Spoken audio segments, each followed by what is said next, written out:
কবি জগন্নাথ চক্রবর্তীর লেখা একটা কবিতা আবৃত্তি করে শোনাচ্ছি। কবিতার নাম সরল লেখার জন্য।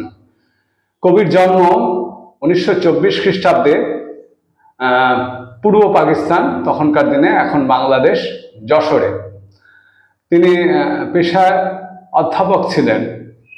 বর্তমান কবিতাটি তার অমৃত পত্রিকার আষাঢ় সংখ্যায় 1375 বঙ্গাব্দে প্রকাশিত হয়। কবিতাটি আবৃত্তি করে শোনাচ্ছি। সামান্য একটা সরল লেখার জন্য মাথা খুঁড়ছি, পাচ্ছি না।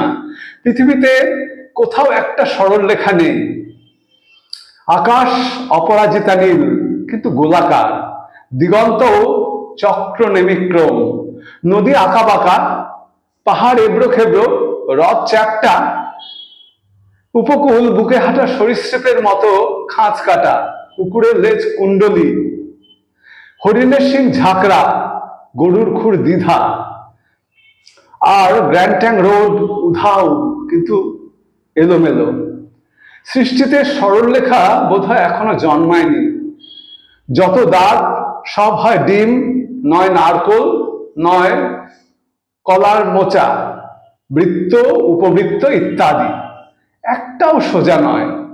কোনো মানুষই সোজা নয়, তাই বোঝা শক্ত। মাথার ওপর সূর্য জবা কুসুম, তিনিও সোজা চলেন না। উত্তরায়ণ থেকে দক্ষিণায়ন মাতালের মতো চলছেন। সোজা কিছুই চোখে পড়ছে না।